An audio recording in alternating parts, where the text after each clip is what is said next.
ताजमहल वाले विषय पे कोर्ट ने वहाँ के ताले खुलवाने को मना कर दिया, लेकिन अगर ताजमहल और कुतुब मीनार पे कोई विषय है तो फिर भारत सरकार के अधीन है, क्योंकि ये किसी धर्म के हाथ में तो है नहीं।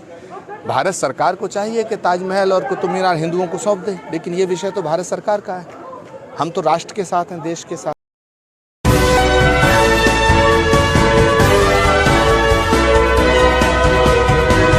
इस देश में सेकुलरिज्म के छदम लबादे ओढ़े तमाम चेहरों के भीतर का जो संघीपन है अब वो सामने आने लगा है। आज एक फिर से ये चेहरा बेपर्दा हो गया है। हम बात कर रहे हैं कांग्रेस के वरिष्ठ नेता आचार्य प्रमोद कृष्णम की, जिन्होंने कहा है कि हिंदुओं की भावनाओं का आदर करते हुए ताजमहल, कुतुब मीनार जैसे तमाम जगहों को हिंदुओं को सौंप देना चाहिए। क्या है पूरा मामला, जल्दी से आपको बताए देते हैं।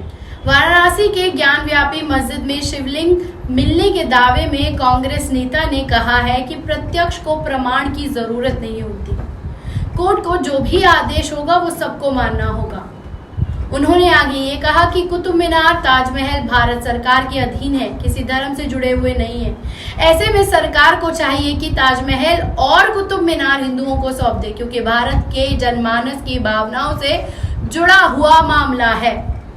उन्होंने कहा कि भारत की जनभावनाओं से जुड़ा मुद्दा है, जिसमें सांसद दीपेंद्र हुड्डा के साथ अयोध्या में रामलला और हनुमानगढ़ी के दर्शन करने पहुंचे थे, जिसमें उन्होंने कहा कि ज्ञानव्यापी का मुद्दा आस्था और भारत के जनभावनाओं से जुड़ा मुद्दा है। साथ ही न्यायालय के विचाराधीन पर सवाल है कि उसने अब तक इसे क्यों छुपाने में लगा और क्यों छिपाया गया।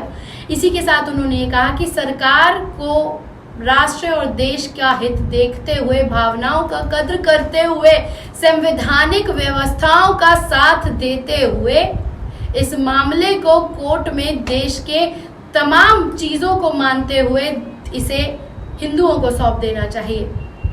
उन्होंने साथ में ओवैसी और राज ठाकरे पर भी हमला करते हुए कहा कि वो सौतेले भाई हैं।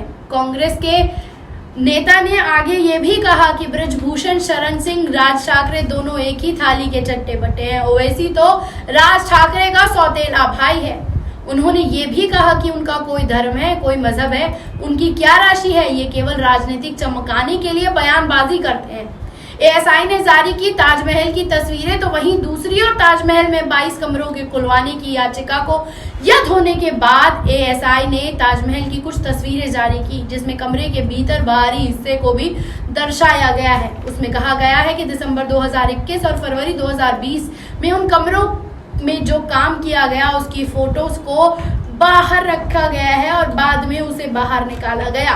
लेकिन ये चेहरे जब बेपर्दा हो रहे हैं तो साफ यही समझ में आता है कि इस कांग्रेस ने मुसलमानों के लिए हमेशा चुप्पी साधी रखी और अपने आसपास ऐसे नेताओं को शरण में लेकर रखा है, जिससे उनकी हिंदू राजनीति तो बची रहेगी, लेकिन जो उनका असली वोट बैंक है वो खिसक चुका है। इसीलिए कांग्रेस भी खिसकती हुई हर राज्य में दिखाई दे रही है। कैसी लगी ये रिपोर्ट, कमेंट बॉक्स में आकर अपनी राय देना ना भूलिएगा। शुक्रिया।